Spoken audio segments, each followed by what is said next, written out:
invite to someone, a lady, she said, no, she's not career inclined. She's more of a business person. And I smiled, right?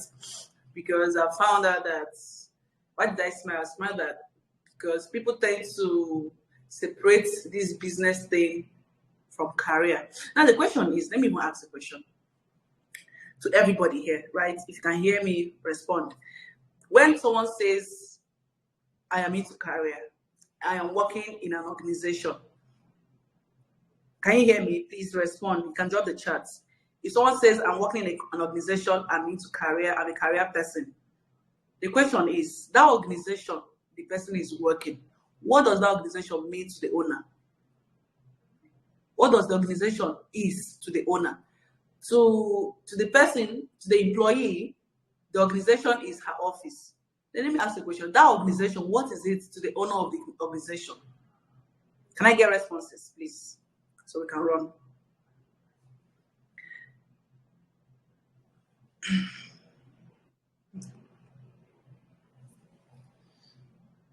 Business. Wow, Tasha, thank you. Business is her business. Simple. So they are inseparable. They are the same thing. To you is an office. To you is your workplace, right? But to the owner of the organization is his or her business. So they are inseparable. You find out that what you need to run, to become a successful career person is exactly what you need to run a successful business. So business doesn't just start and end with an idea. It doesn't just start and end with a capital. No, there are some skills, there are some competence that you need. There are some expertise that you need to run a successful business. And when you're running that business, it's equally your career. They are inseparable. That's what I'm trying to say. A career is something that earns you a living, right? It's something that you do for a living. It can be a business. It can be working for someone in someone's organization. That's helping someone grow his or her business. So it's the same thing. So when I hear some people say, no, what session is that? Oh, career. Oh, no. It's for career people. I'm not a career person. I'm business inclined. No, that is a knowledge limitation, right? There's a gap.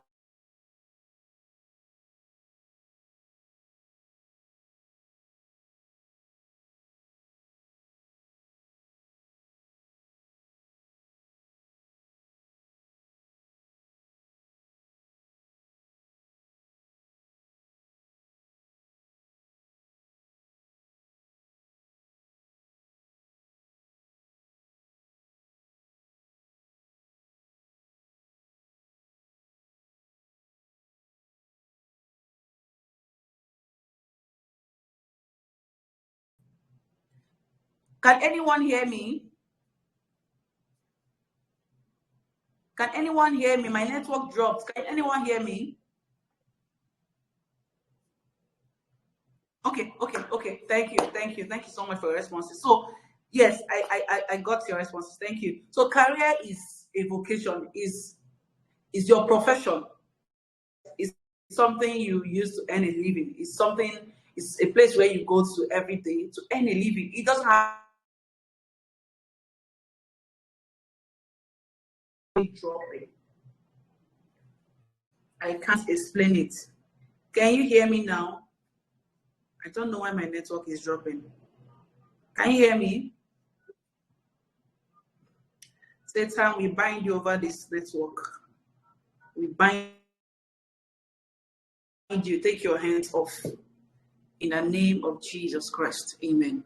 So we can all hear. Thank you so much. So let's continue. Career is equally a business, right? But it is a career to you who is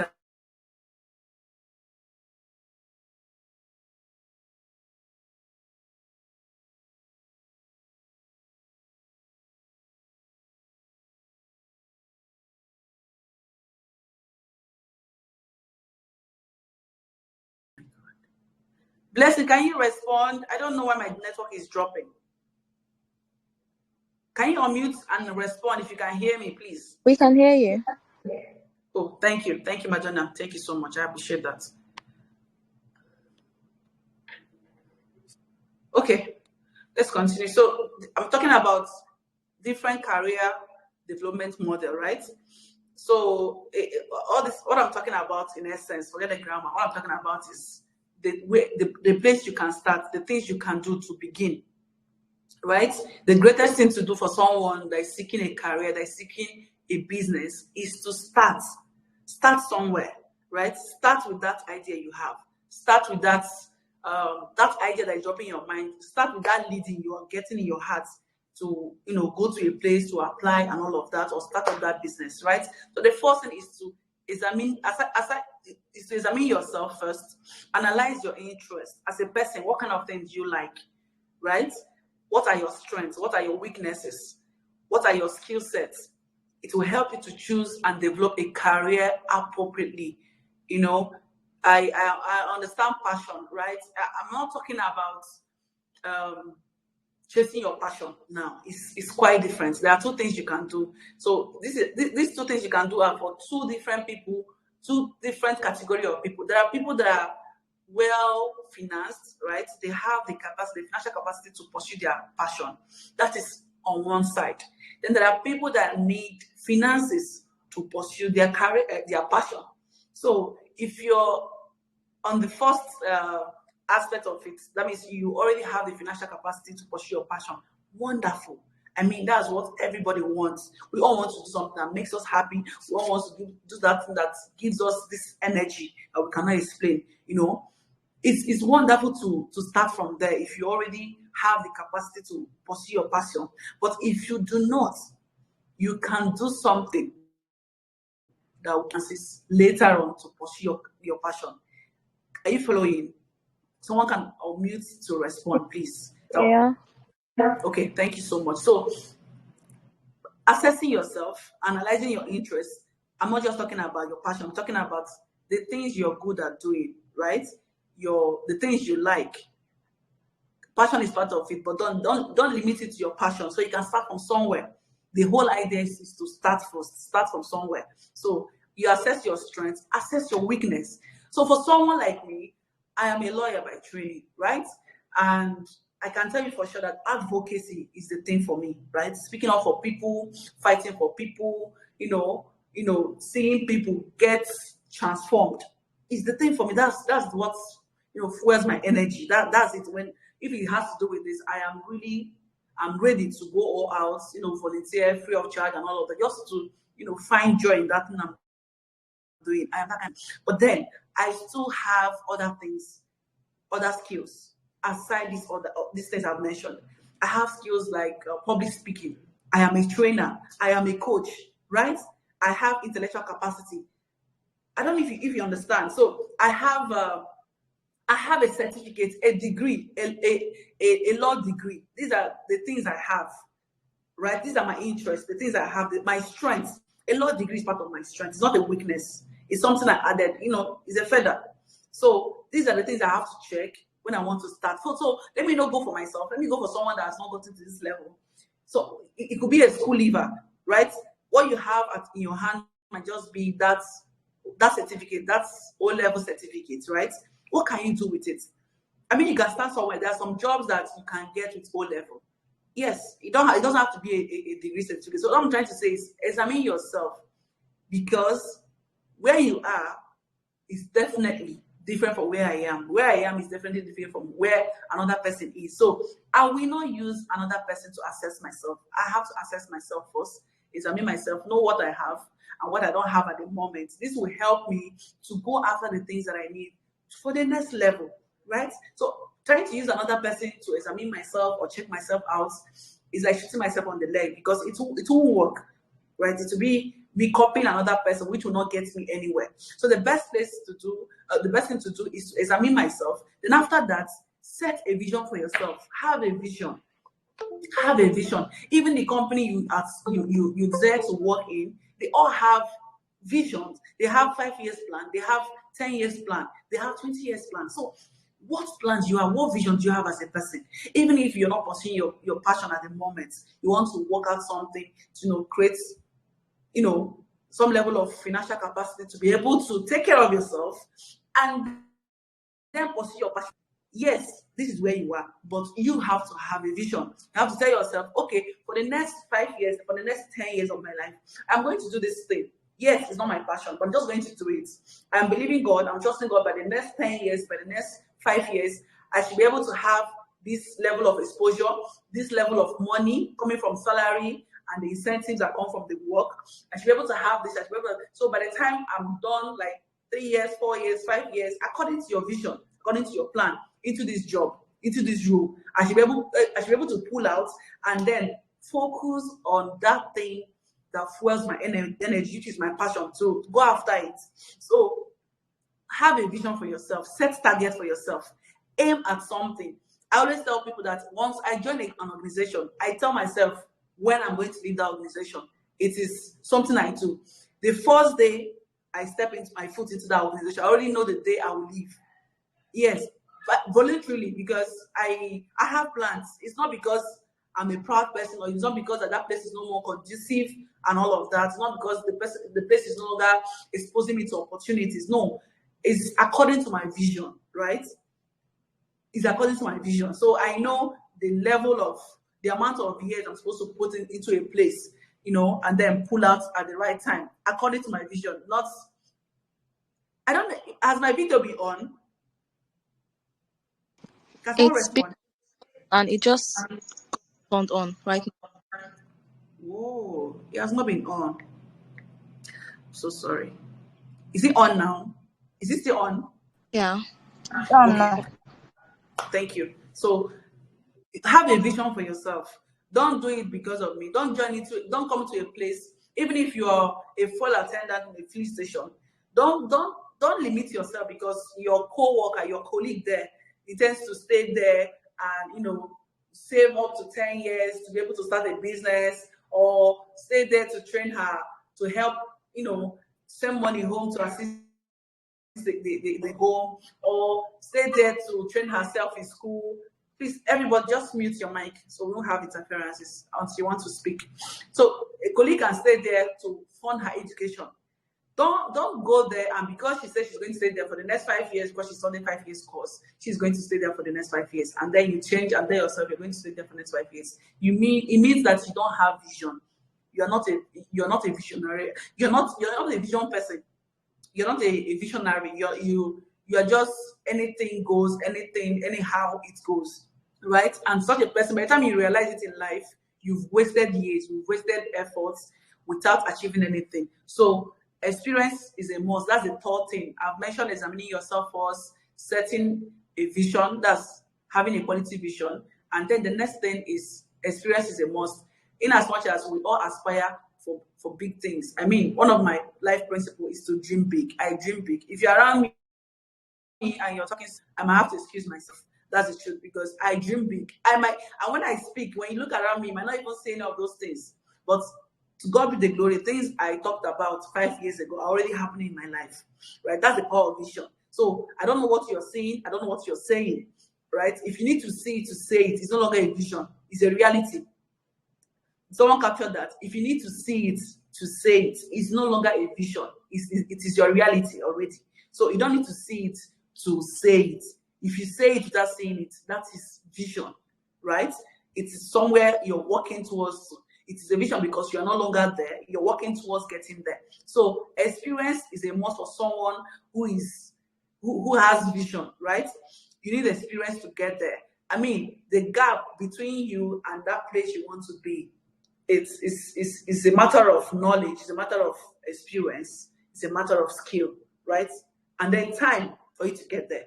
So what is keeping you from getting to that place, that goal you set for yourself, is experience, is skill, is knowledge. So what do you do to get experience? This is a necessity to get to where you're going to. Start from somewhere.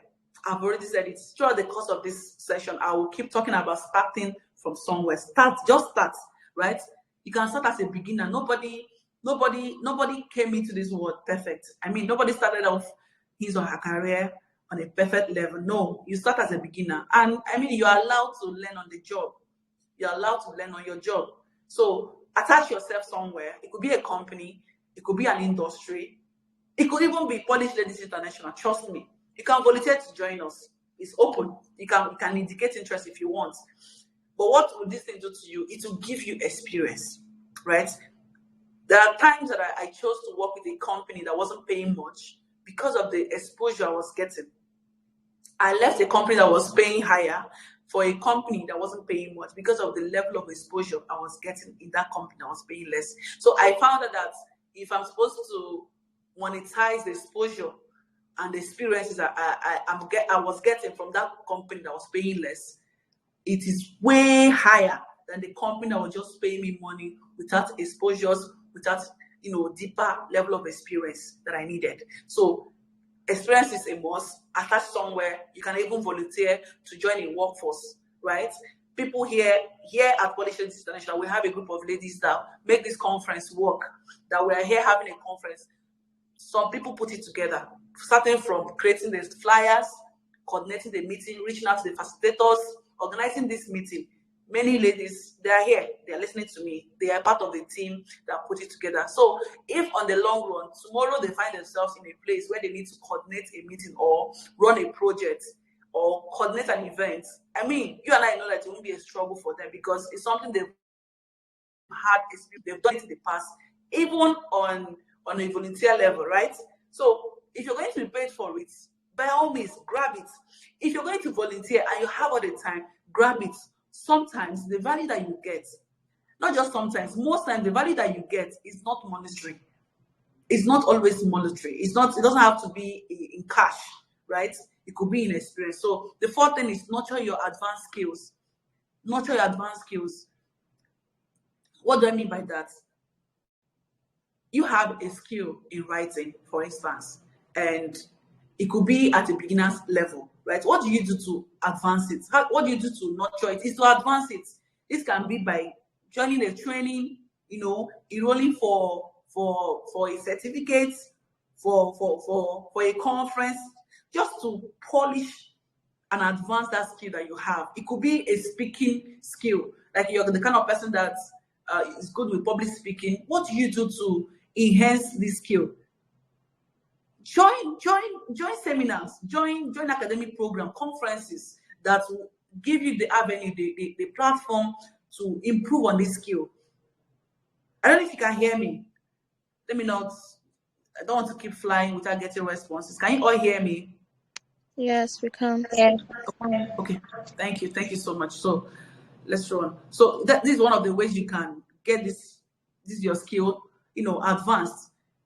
So the next one, the fifth one, is identify challenges, right? There is no place where you are that you don't experience challenges, even at advanced level. Even if you're a professional, there are challenges, there are barriers that will always be on your way, and which is common. This is the common thing among everybody, every living creature on earth. We all have challenges, just that most times, some people have learned how to, tackle it. They've learned how to go through it without blowing it open or making a news out of it.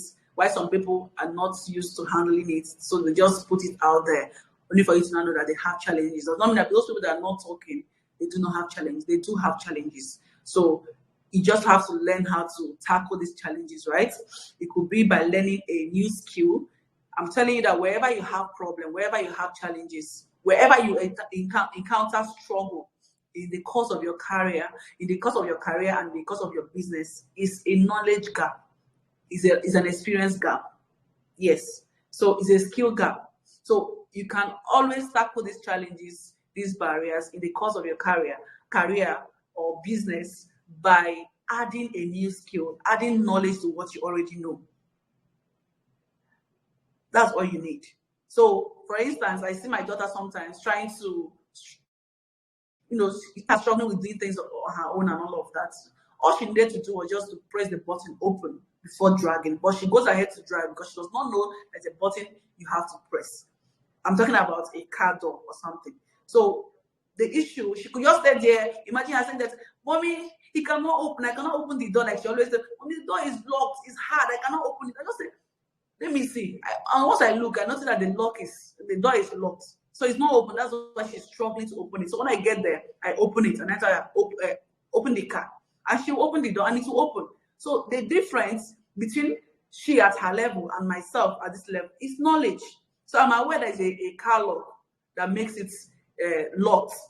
But she just feels it's a matter of opening and closing. So at that level, imagine she encounters that kind of challenge and she doesn't cry out for help. She will stay there. That's what most of us do. So once we are running this business, once we are running this career, we encounter a challenge. What we do and stop. We stay there, we cry, we complain, we do this, we do everything except seeking help. We do everything. We blame every other person except seeking for help. So one of the things, or one of the ways you can tackle your barriers, your challenges, is to seek for help. You might not even know at that level that what you need is knowledge. That is why having a mentor is very important in your business journey, in your career journey. You need a mentor. It's your mentor that will tell you, like for someone like me, at the level where I've grown in career, if I see someone that is still a startup, like just starting your career, and you have some challenges that come to me, experience and knowledge will tell me, this is what you're struggling with, this is what you need, and this is what you need. And then I'll profit, I'll advise you to get it. And maybe this is something that I've been dealing with this person for months and for years at that same level without knowing what to do. So this is the advantage of having a mentor, right? So let's go to the next thing, please. Identify. Okay, I've talked about identifying challenges. I say another one is the sixth one is stay engaged, right?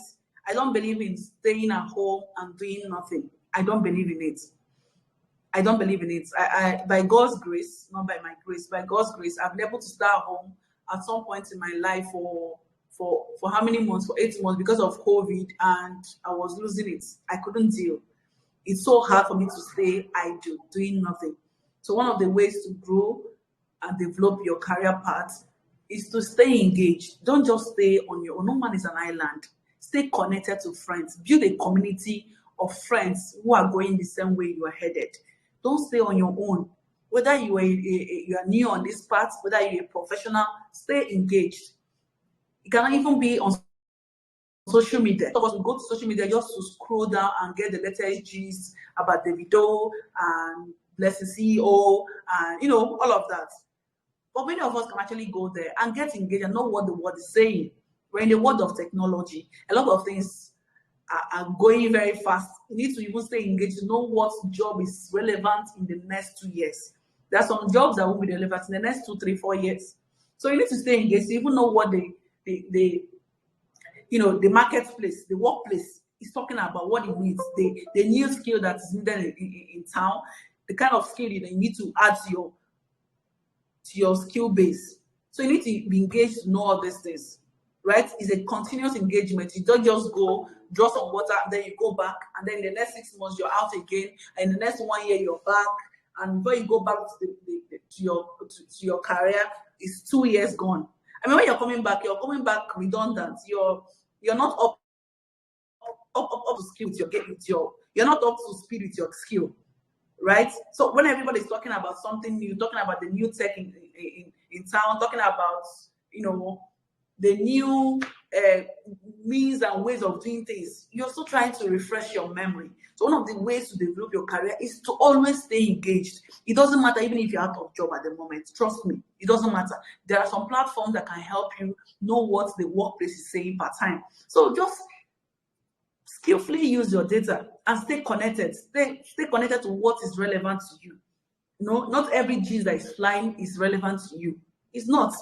So you need this competence to be getting for you to get closer to your vision. We talked about vision. You need to stay engaged. You need to stay engaged to get closer to it, because that way you will know what is required that will speed up your process. The seventh one is review your choices. Review your choices. This has to do with creation of balance for further growth, for your further growth. Review your choices. Be that kind of person that's always find herself taking stock.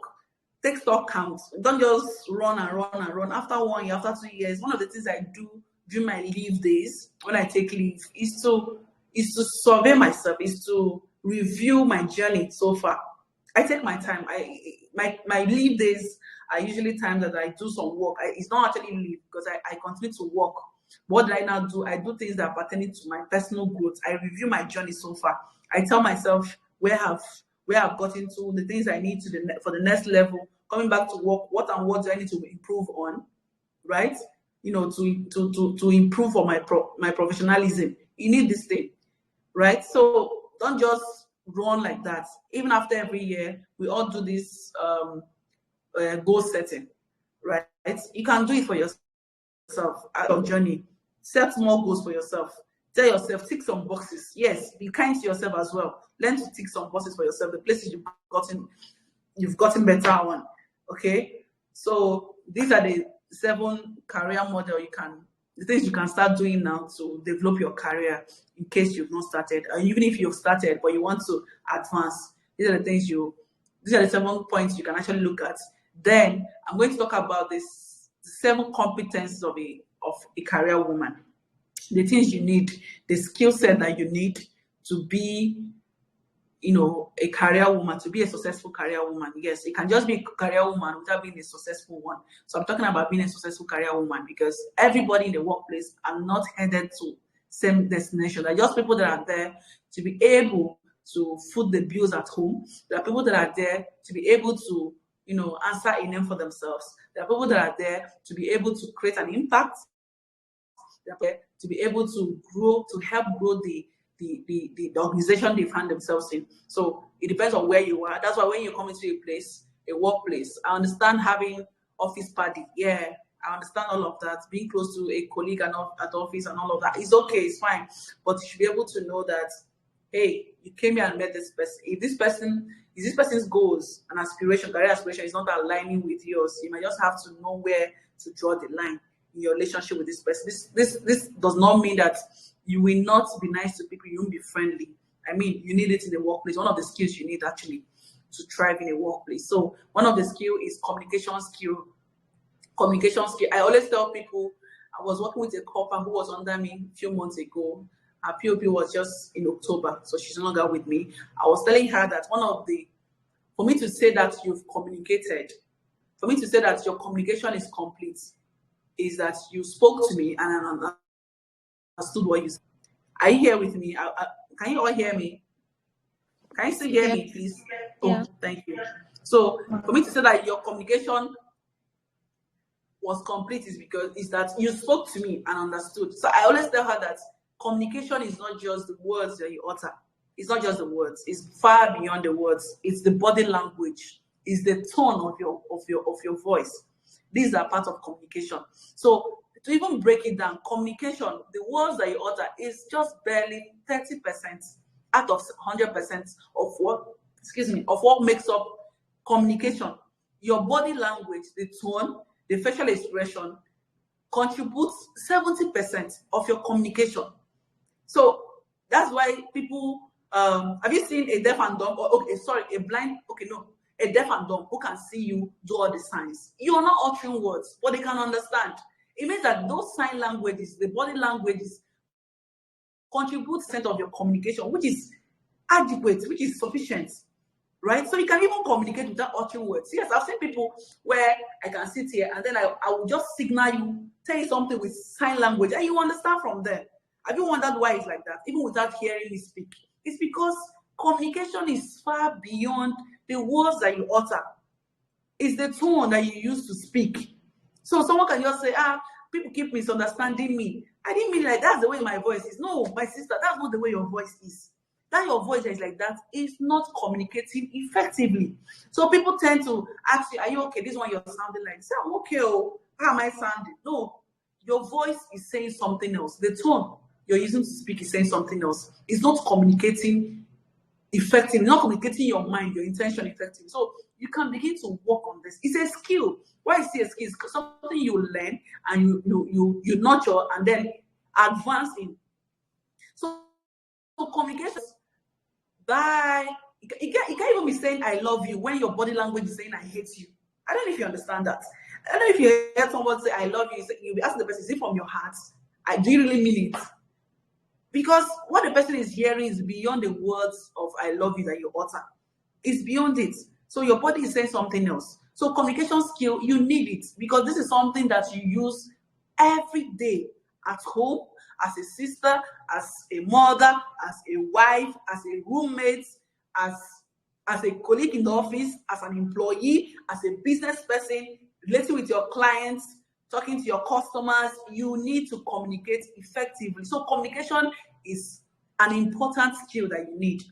So today, if the only thing you can take out of this meeting is knowing that the words that you speak, that you utter, contributes only 30% of what you say, what you're communicating, and your body language, the tone, has a long talk about what you're saying. So this is one of the skills that you need if you're going to be a public speaking person, right? If you're going to be a speaker, you need communication skill wherever you are, and this is a high level skill because you need it. You can't do anything without communicating, networking, whatever it is. Even in your writing, I don't know if you've read some mails that someone will say, the tone of this mail, I don't like it, even without hearing your voice. I don't know if you understand.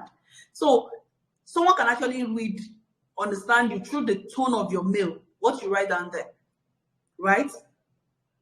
So someone can say, for instance, let me just use this for instance. I can see a mail and just ask a question. What do you mean? Question mark. What do you mean? These are two different things. So somebody that is reading it might just get the other one, which sounds a bit offensive, and then the other one, which sounds a bit calm.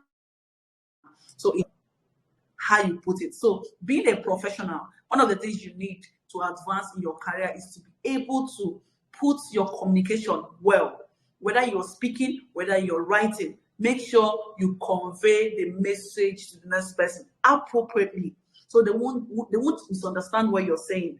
That's the whole goal of communication, is to convey your message, is to convey your mind to the person that you're communicating to. So the next thing is teamwork. That's the second competence you need. Teamwork, right?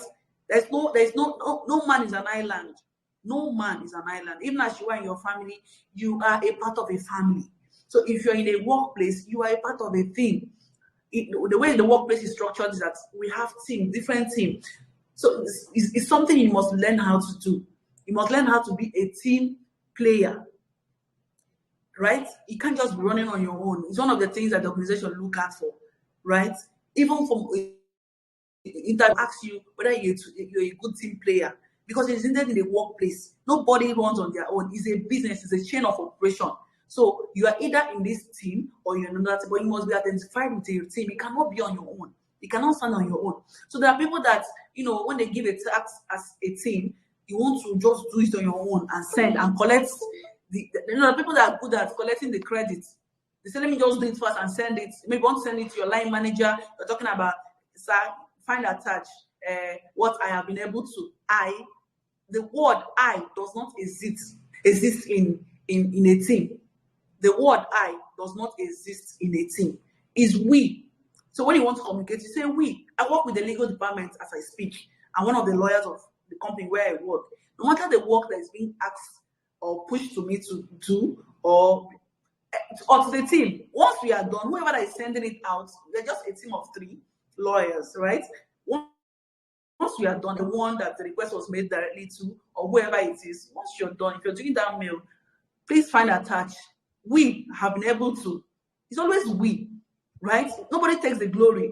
Nobody takes the blame. So it's a collective thing. So we all take the glory. We all take the blame, right? And it's a sure way to protect you. So if you're the kind of person that always wants to be a loner, you like to do your thing, and you want to actually grow in your career, this is one of the skills that you need to start learning. Learn how to work as a group. Learn how to work as a team. So the next thing is time management. I mean, time is of essence. It's been said over and over and over again, and time is money. It is not a cliche. It is real. Time is money. Things you do with your time matters. And this goes a long way to tell us how successful you're going to be. If you're a person that has vision, I mean, you should know that you don't have enough time to waste. Except is to be carried over after the timeline you must have set for yourself.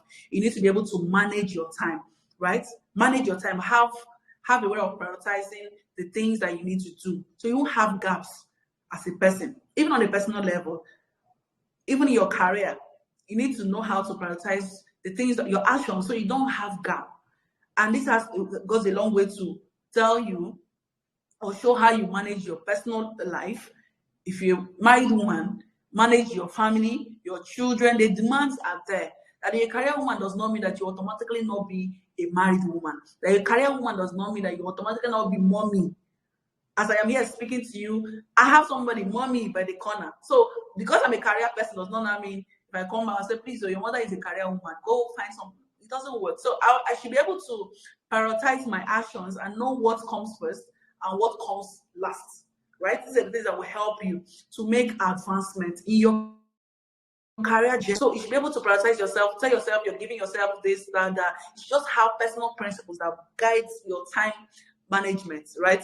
Tell yourself the things that you there is a must, there's a necessity for you, and the things that are not, they can always catch up later on, right? You cannot be a person that wants to manage her time and you are in everything. You are attending every show, attending every meeting. No, you will be burnt out, right? You also need to manage your time. This is a practical thing. I don't know how else to explain it, but you just have to know the meetings that come first, the actions that come first, and the ones that come last. As I'm speaking to you now, I have some work that I've already told myself. I got to office and I told myself, okay, today is Friday. I still have this thing pending. I'm going to action out this, and then I'll send it out. This particular one can actually come in on Monday since the request just came now, and it's not so urgent. So you should be able to look at what and then prioritize. This is something you will do for yourself. What I'm trying to say, let the first and the important things come first, right? And then let the ones that can wait come last. And know how to strike the balance. It's all about balance, so you don't get worn out. So the third thing, the third skill you need to advance in your career is leadership. Are we here, please? Are we here? Are we here? Can I get responses, please? Yes, ma'am. Can you all see me still? Yes, ma'am. Okay, thank you so much. Thank you for responding. So the next skill you need is leadership. So most people try to misunderstand this term leadership as someone that is in a position, in a high position. No, everybody here is a leader. If you can hear my voice, take this thing out of this meeting this evening. Just know that you're a leader at every level you find yourself. You are a leader. The ability to make decisions for yourself makes you a leader. It could be a leader at a personal level, but just know the position to know that you're a leader. Yes, you don't need a position to know you're a leader. I'm not talking about positional leadership. No, I'm talking about impactful leadership, right? So for you to be a successful career person, you must develop this leadership skill. And this leadership has a long way to talk about your integrity, your accountability, your sincerity, your competence. There's some leadership skills you need to acquire as a career person to be able to get to that next level of your career, or even to sustain where you are at the moment. You need those skills. So this thing has to do with you as a person, not with a position. Even at your personal level, I'm sure you can tell yourself that sometimes, not sometimes, that you need to always be accountable to yourself, right? Not just to anybody. I'm married. My accountability doesn't just begin with my husband. No, it begins with myself. I am true to myself first. I am sincere to myself first, then my husband. If I am not a sincere person, I won't start getting sincere automatically because I'm married. No, it doesn't work like that. I am a sincere person in marriage because I am first a sincere person as a single. So you need this leadership. You need to be a leader on your own. Lead yourself appropriately. So if you're a single person here and you're waiting to get married to be able to unleash some potential, some skill you have, my dear sister, you're on a long thing. It does not work like that. There's nothing. It does not work like that. You need to start doing it as a single. Whatever you see manifesting in marriage are things that you started doing as a single. It doesn't automatically begin in marriage. Although there are some new things you can develop in marriage, but you need to start doing these things in marriage. There are even some things that if you don't start doing it now, you might not smell it in marriage, because marriage comes with a whole lot of things, right? Responsibilities. So I'm able to do some of the things I do today is because I started them as a single. right? It might not be so big as a single, but no matter how little it was, the most important thing is that I started them as a single, right? So a career woman's competence equally manifests in her ability to exercise leadership skills at any given time in her life. At any given time, as a single, as a woman, a married woman, as an employee, you exhibit it. It's just there, right? So leadership is a must, right? Your decision making. And I'm sure you made some decision to join this meeting today. You're a leader. Yes, you don't need to be the organizer or the facilitator to join the meeting. As a guest, as someone that wants to just attend the meeting, you made a decision to join. That's leadership. That's leadership. You're here to do that information. You're here to learn. You're here to organize yourself and learn how to execute after the meeting. That is leadership. That's all it requires. It's not about a position. The fifth thing is creativity and innovation. Creativity and innovation. For someone that wants to advance in her career, you need to be creative and innovative. It is a must. You need it. In today's business environment, we need to be innovative. A lot of things are changing. Many people are doing the same thing you're doing. You say you're a career, you say you're a lawyer, for instance. Go and ask how many people that are graduating as lawyers every day. You need to find out. In thousands. So what are you doing to set yourself apart? What are you doing to, to have an edge over your mates? What are those things you're putting? What are those feathers you're adding to yourself to have an edge, to have a cutting edge? What are they? Or you just want to be a normal lawyer, for instance? You just want to be a normal graduate, want to be a normal doctor? Do you know how many doctors we have that have not even gotten jobs in present Nigeria? So what is it that you're looking at or you're adding to yourself to have a cutting edge over those ones you're graduating with? What is it? What is it that you're adding to yourself to have a cutting edge over your colleagues in the office? That you're a clerk today, you are in managerial level. What is it that you are looking at? What is it that you are adding to yourself that once something higher comes up and they will consider you? What is it that you have? What are the things that you've added to yourself in the course of that role that you are in, because of that level that you've been? What are the things, the necessary skills, the better ways of doing that job that you're doing? What other ways, what other better ways have you been able to create to do that same job that everybody's doing? I don't know if you understand. So you are doing the same thing, but I just have a way of adding some, quirks to it, just to make it more presentable, just to make it more, more efficient. So these are the things I'm talking about. You need to be creative. Creativity and innovation is a must. It is a must.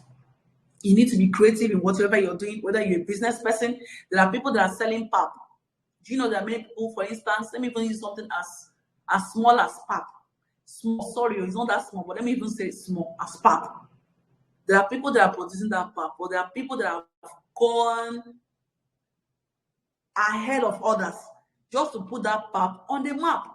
So many people now are ordering for pap. Pap, my dear, pap. Many people go online and they place order to buy pap, the same pap that you walk into a market and you buy. I order for pap. I've done it, and I pay so much for it. So this is just the power of innovation. This is the power of creativity. Somebody has been able to carve out a niche for herself in the course of producing pap that every other person is producing.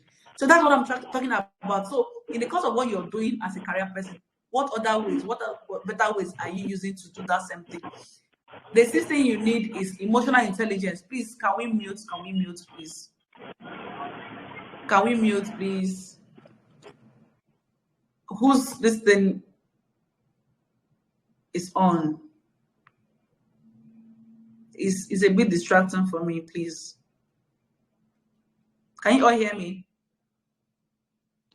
Yeah. Okay, please, let's continue. So the next thing on my list is emotional intelligence. That's the sixth skill, competence that you need. Emotional intelligence. This skill can never be overemphasized. You need it. I don't know how else to say it. You don't just need to be a career person to be emotionally intelligent. You don't need to be in a workplace to be emotionally intelligent. As a person, as a business person, as a sister, a sibling, as a wife, as a mother, as a colleague, as a neighbor, you need to be emotionally intelligent, right? This is your capacity to be aware of, control, and express your emotion without hurting another. Being able to handle interpersonal relationships adequately, right? So there are many ways to say a thing. Being emotionally intelligent will tell you how best to say it, right? This entails recognizing various aspects of your feelings, emotions, and then take time to work on them. It's identifying the kind of your triggers, the things that trigger you as a person, identifying them and working on them.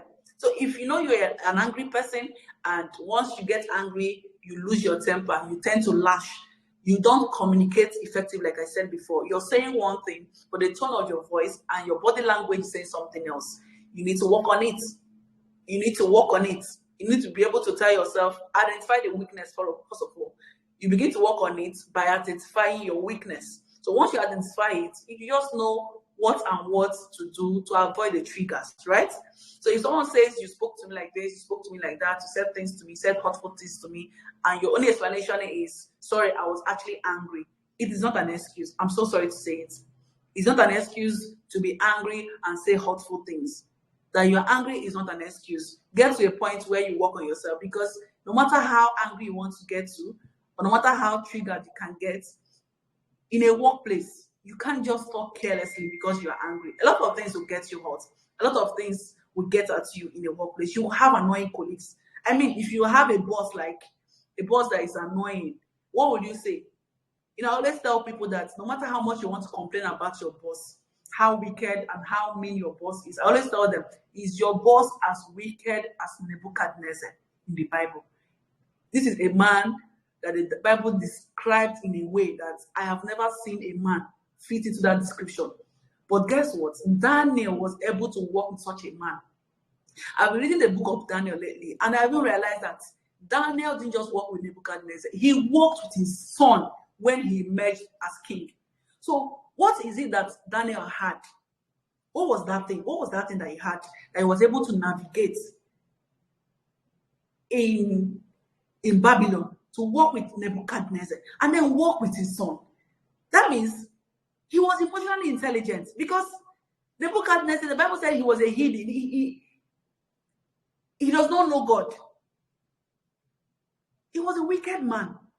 But Daniel was able to work with him in his reign. And after Daniel worked with his own son, with Nebuchadnezzar's son. So there's something that Daniel knows that we need in this 21st century career development and advancement. There's something that he knows.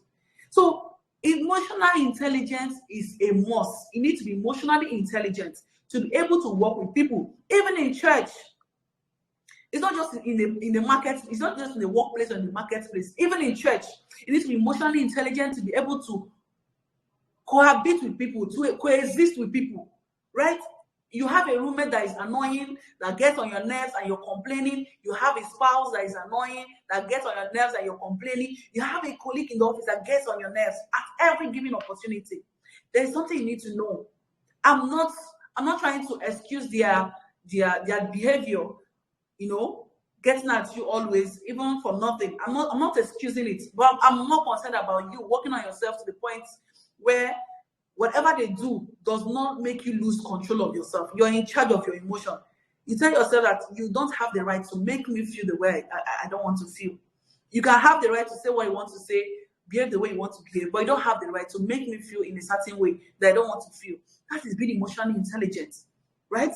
So always identify and regulate one's emotion. Being emotionally intelligent will help you to study people, to know the kind of person this person is, to be able to make excuses for people, for your own good, not just for theirs. First, you're the first target. If you're emotionally intelligent, you'll be the first beneficial. You'll be the first person to benefit from that skill of emotional intelligence. So you need it. It will help you to build relationships. I've seen people ruin relationship that have lasted for years in a minute, based on things they said. I mean, you need to be emotionally intelligent to be able to sustain relationships, sustain your bosses. Yes, for someone like me, God helping me, I've been able to have a good relationship with my boss from the time of my NYSC. What has helped me is this emotional intelligence. A lot of us, we try to give it back. Things will not always go the way we planned. Yes, but being emotionally intelligent will help you navigate and tackle barriers, tackle challenges. So it doesn't spoil your relationships, right? It will help you reduce stress and conflict and improve your job satisfaction. You need emotional intelligence. Yes. You need emotional intelligence. You need to be emotionally quotient to be able to navigate in the course of your career and your business. So you need to be self-aware. You need to be regulatory. You need to be able to motivate yourself. These are the things you find in being emotionally intelligent. Let me not dwell so much on this. The next one is personal skills, right? This includes your hard and your soft skills as a person. It talks about your competence, your integrity, your resilience, your confidence, right? There's something I will give you. I have a tip for you as a young person. If you're listening to me, no matter the level where you are, if you're in a place, you find yourself in a team, you find yourself in a place, and you have tasks or people are speaking to you, you have something you need to action out, you have something you need to do, and you don't have so much knowledge about that stuff. You don't know so much about it, or you know little or nothing about it. Don't show it. Don't show it. Don't show that you're naive. Don't show that you're ignorant of that thing they're talking about. Even in that your ignorance, speak boldly. Speak with confidence. Yes, speak with confidence. I can assure you that many people that are talking about that same subject matter, they don't know it too well. So if you try to tell them that you don't know it, you're ignorant of it, you're the only one that is unveiling your ignorance, right? And I've found that there's a way you speak about something, even though you're not making sense, but the way you spoke about it, we convince people to think that you're making sense. You know exactly what you're saying. So your confidence level should be 10 over 10. At every time, walk confidently, speak confidently, appear confidently. You don't know so much about it, don't show us. Cover it up with that garment of confidence. There are a lot of people that will be looking out for the confidence they're seeing in you, and they forget about what they're looking out for. So please wear that garment always. It's something that befits you if you're going to go far in your career, in a workplace. All right. So this personal skill also help you develop your vision, ideas, and carry them out as regards to your chosen career. Some of the personal skills are adaptable. Yes. They are the ability for you to adapt. These are personal skills I'm mentioning now. Problem solving, your analytical skill, being able to analyze things, being a critical thinker. These are some of the skills I'm talking about, and they are personal. Whether you're a career person or not, you need it. In this present day and world, you need to be effective with critical thinking. You need to be a critical thinker, so you can be able to analyze things that are coming your way and know what to take in and what not to take in, right? So you don't get exhausted, don't get worn out with a lot of things coming to you and you're just taking it. So these are personal skills. That's what I'm saying. You don't need to be in a workplace to have them. Being able to adapt to circumstances is a personal skill. You don't need to be a career person to have it, but it will help you in your career as a career person. So I want to also talk about ways you can balance your work life, and your other life. It could be your married life, ministry life. Because I hear some people say one of the reasons I'm not so big on my career is because I don't want to take me far away from my family. I don't want to take me far away from my commitment to my local assembly, that's my church. I don't want to take me far away from my family. I don't want to take me far away from what I'm doing and all of that. There is a way you can create balance. The truth is that God's will for you and I is to have it all. Yeah. God's will for you and I is to have it all. Yes. God expects us to dominate in every aspect of our lives. Yes. So I think that's Genesis 1:26 that talks about dominion. God expects us to dominate in every aspect of our life, not to be 50 here, be 10 in your career, then be 30 in your family, then be no. That's not the will of God for you as a girl. God expects that you be 10 over 10 in all aspects of your life. That's dominion, right? So one of the ways you can create balance is to create structure. Create a structure for yourself, right? But let it be a flexible schedule. Create a structure. I won't start talking to you about this structure now because what is for me might not be for you as a single girl or as a married. It just depends on what is obtainable around you, what you are looking at, what you have on your hands, the things you have to deal with, the things you need to be committed to. So look around you, assess all those things, take stock, right? Review them, and then know how to create balance, right? So this one, not when placed on a scale, your career is here, your family is here, know what is important to you, okay, and create the balance. Then second one is establish dedicated spaces for certain activities. Example, your workspace, your play time, that's your leisure. Then your spiritual space. For someone like me, as it is Friday now, I will not open my system. I will not open my laptop till Monday morning. So my weekend is just family. Family, except there's something I intentionally left I want to deal with, which is rare. It is very rare, but if it happens, once I take that 1 hour, 2 hours to give to work, I find time to balance it so I can give more time to my family as well. So I don't know if you guys are still here. Can someone respond? Are we still here? Yes, ma'am. Okay, thank you. So create that balance. No, there are some things that are a no for you. Just create those values for yourself. Create those principles for yourself. So for me, like I've said, weekends and no work days is for family, right? So spiritual space, know your time. For someone like me, I tend to take my leave also when I need to be in conferences, spiritual conferences. I do that a lot. So most times, because I know that hard work is needed for you to be successful in life. I don't care the vocation you've chosen for yourself. Hard work is needed. I understand working smart, I know, but there are no shortcuts to working hard. You need to work. You need to put in the work. You need to put in the efforts to get to results. So hard work is needed. So there are no ways there's no need looking for shortcuts because it will show. It will show. So what I do is I try to structure my life. The days or the period I need to be in spiritual conferences are the period I take my leave, right? So I take it in a way that I can just get 1 or 2 days and then I relax. But other days are for spiritual activities. And it's for someone like me that someone has said, once you get 1 week or 2 months or 2 weeks to rest and then refresh and all of that. See, I always tell people, don't eat your seed in your planting season. You can write it down. Don't eat your seed in your planting season. So I understand rest. I also understand work. There are some seasons that are meant for your work. There are some seasons you need to work. There are some seasons you need to put in your best foot. There are some seasons you need to work back to back to be able to rest in the nearest future.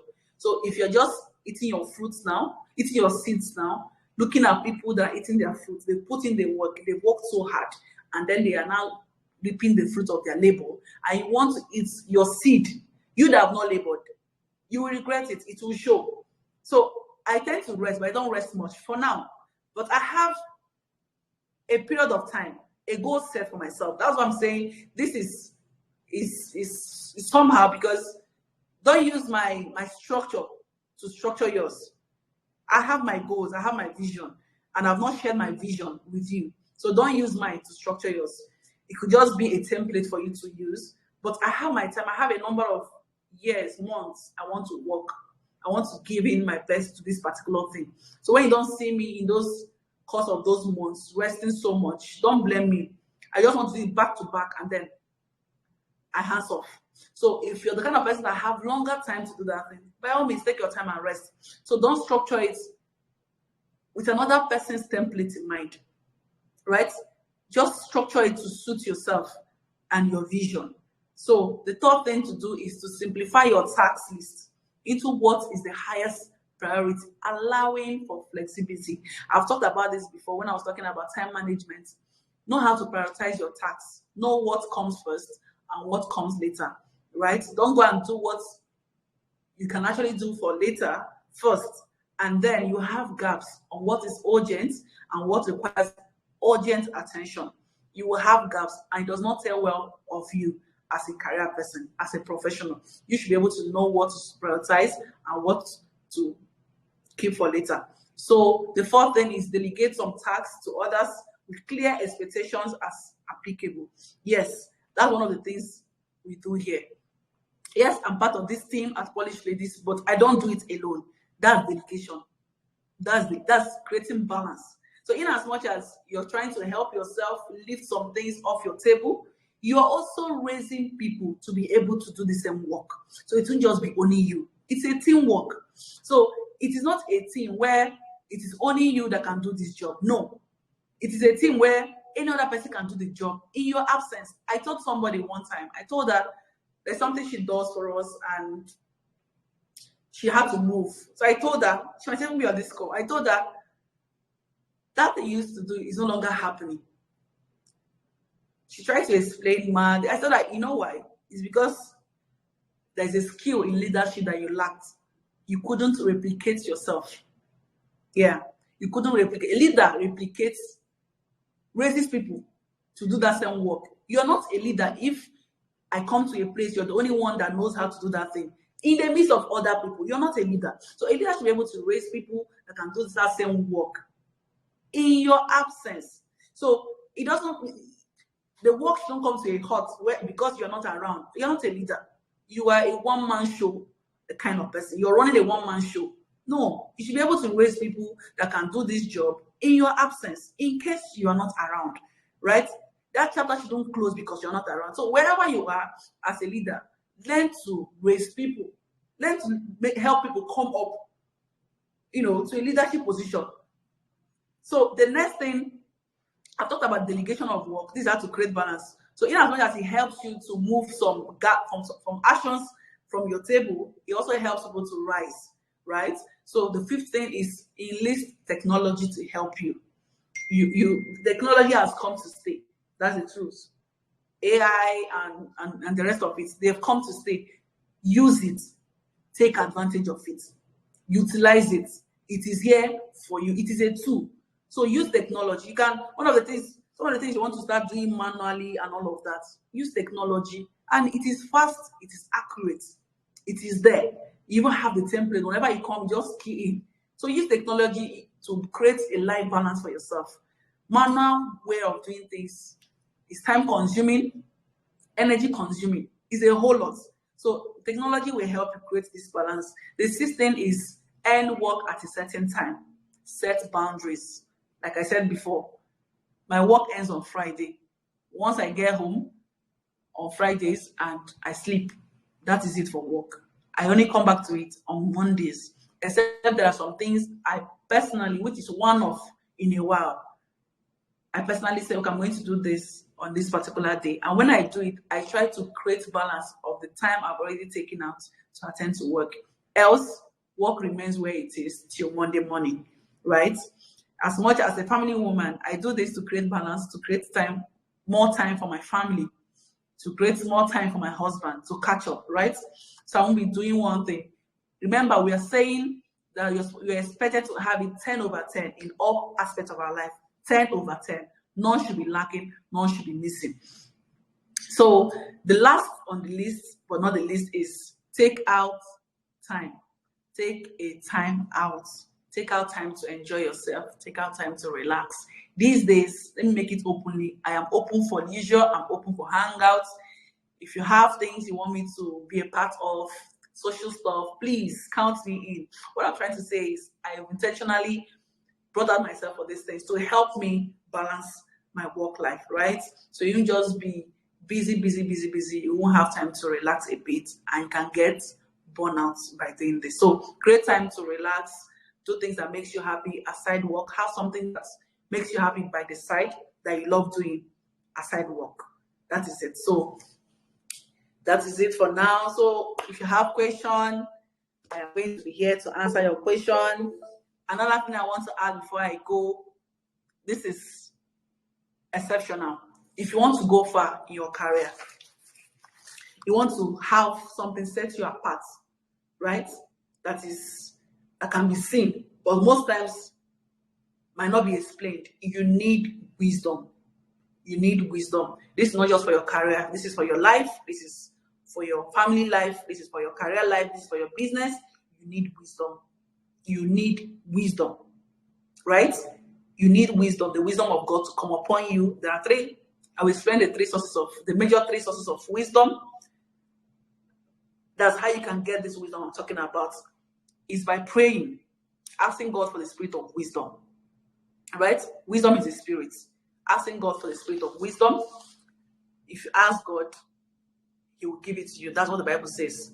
If anyone lacking in wisdom, let him ask of the Father, and he shall receive. So you need wisdom, the spirit of wisdom to rest upon you. That's one of the major ways to get this wisdom. The second way is by impartation. That's for someone that carries it in him or her life, to impact it, to transfer it on you. That's another way to get this wisdom. Then another one is through mentorship, right? It's through mentorship. Years of experience is wisdom. Wisdom is practical knowledge. Wisdom is practical knowledge. It's knowledge that has been put to test, knowledge that has been utilized. So wisdom is practical knowledge. For someone like we, or for someone that's gone ahead of you in his or her career to mentor you, is you having contact, making contact with wisdom. It will not be wisdom on two legs, because this person has experiences, skills, knowledge that he or she has utilized in the past that can help you, put you through. So I gave it first in the course of this session, where sometimes you're struggling with something, you're experiencing challenges, you're having barrier in the course of your career or business, and all you just need to do is speak to someone that's gone ahead of you, and just a tip or one question or one idea from that person sorts it out for you. So that's wisdom. So you get wisdom. That's the third source of it is through mentorship. Getting it from someone that's gone ahead of you in their experiences. That means they've utilized the knowledge that they have. And it has become a working wisdom for them. So this is it for now. I don't know if you have questions. I'm here now for questions. So we're open for questions.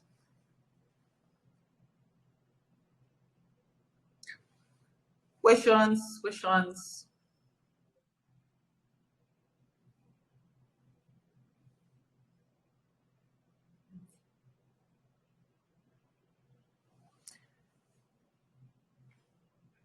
Any question, please? I'm begging.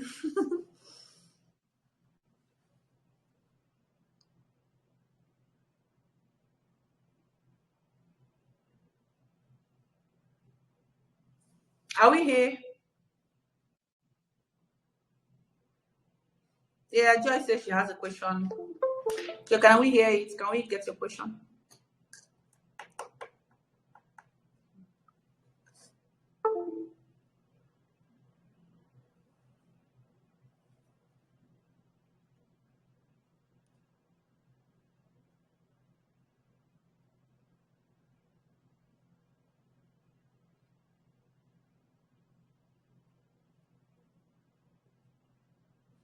Can we get the question?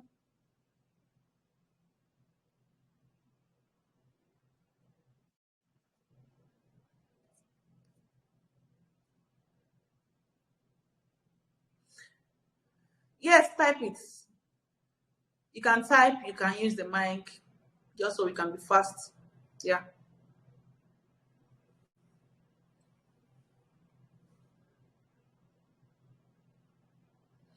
You can use the mic, you can type it.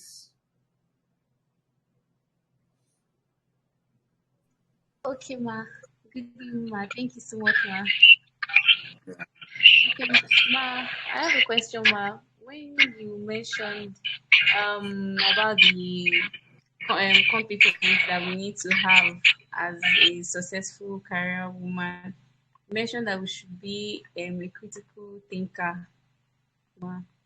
So I wanted to know the difference or ask what's the difference between being a critical thinker and someone that is like an overthinker that thinks too much,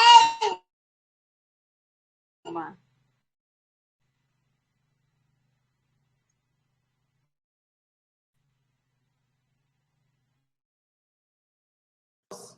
Sorry, I was muted. Are you saying the difference between a critical thinker and someone that thinks too much? Is that what you're saying? Joy, I'm asking you.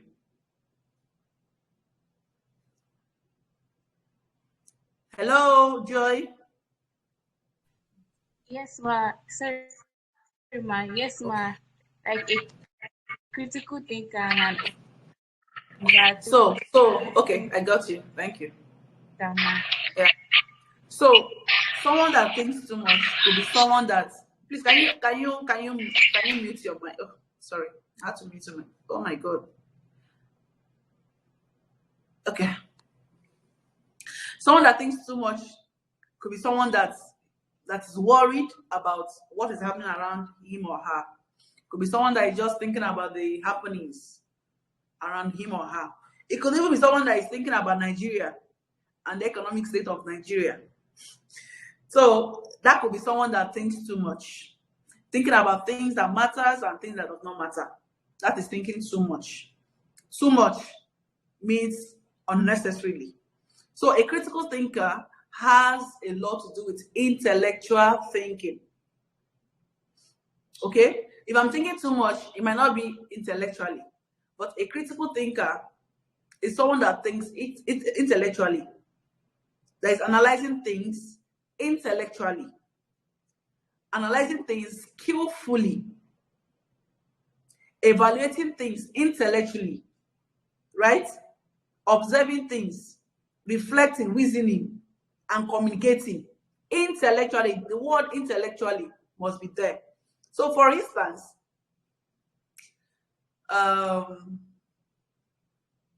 someone comes to say or tell you, or some of the things that goes on social media that the bloggers are carrying around, and you see it, and you look at it, you read the story, and you tell yourself, what does someone that what will a person that thinks too much, what will the person do? The person will just be thinking about it. They said this one, no. They said this one, this person did this one. They said this person knelt down. They said this one did not do this one. You just be thinking here and there with no direction. Let me tell you what a critical thinker would do.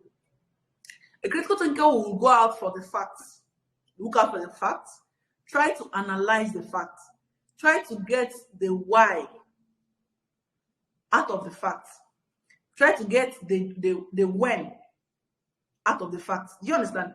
A critical thinker has a destination. He or she is trying to achieve something, to answer a question. There's a question mark on the line of thoughts.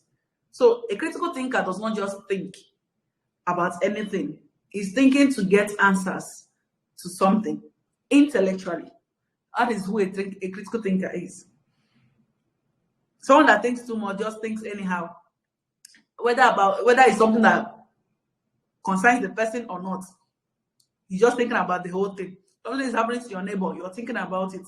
A critical thinker takes time to analyze his or her business goals, try to structure it intellectually, and see what works and what does not work.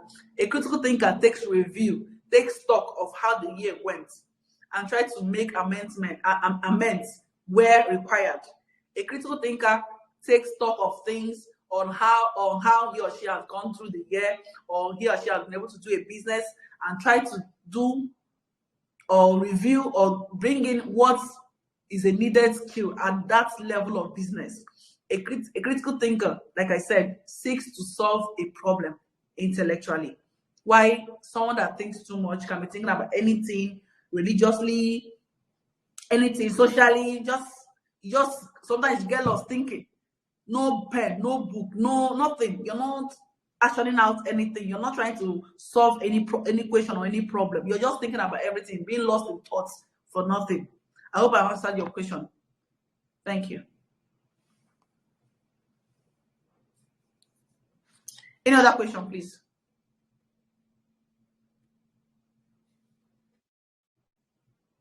Any other question? If you have your question, feel free. Feel free. Feel free. Whether it's business, I'm ready to do that consultation at no charge for you. I just want to see you, get better. That's all. So I'm ready to do it at no charge. If you have a question, go ahead. You can drop it on the chat or you can use the mic to speak.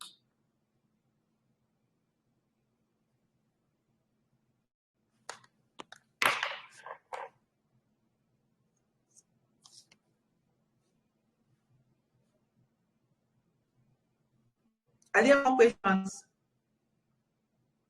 If you don't have a question personally, just say you don't have. Okay, someone is asking a question.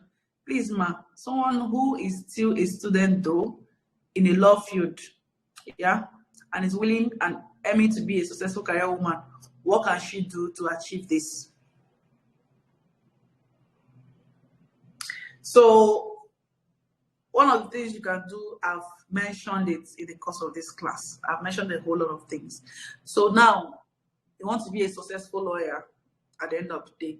So now let's now analyze and look at the necessary skills that you need to become a successful lawyer in future. So you need speaking skills, you need communication skills, right? You need emotional intelligence, you need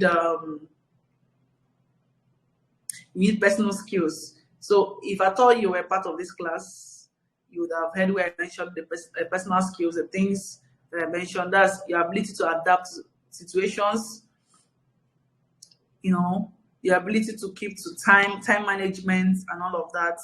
I'm a lawyer today, but I was once a law student. So one of the things you can also do is to volunteer to work with people, right? Things like Polish Ladies is a forum for ladies, just really ladies, that we have conferences here all the time. When we fix them is because some people are involved in making it happen. So people are actively involved in making it happen, right? So why are they doing it? Not because they don't have things to do. It's because they want to work on themselves and get better on how to be a part of a team, even be a team player. That's also a skill that you need. And then, know how to organize conferences, pursue purpose, encourage other ladies. These are the skills that you need. So you can even join a platform like this to help yourself. It will work on your communication skill. It will work on your advocacy skill. Yes, it will. So if it's writing that you want to also get started in, you can also join maybe a platform like that. All they do is write maybe a publishing outfits. Then as a law student, you can do internship. You can intern at firms, law firms. You don't wait to be a lawyer to start doing the work of a lawyer. You can start at your level. After your school session, when you have breaks, even if it's 2 weeks, you can just go to a chamber, a firm to do internship. There you see the practical aspect of law. It will just be head knowledge that you have, which you're being taught in school. You can just join a law firm and you see how these things are done. You go to court with them, you see advocacy firsthand in court. Then you learn how to do case file management. You learn all these things, even recording of court proceedings. These are the things that you learn in a law firm. You don't just knowledge or the things that are being taught in class alone. These are the things that gives you an edge, that puts you ahead of your colleagues. So after graduation, many of them are coming out with the head knowledge of law, jurisprudence, evidence, administrative law, constitutional law, contract law. They're just coming out with that knowledge. But you're not just coming out with the knowledge of law alone. You're coming out with the practical aspect of it because you've seen it happen.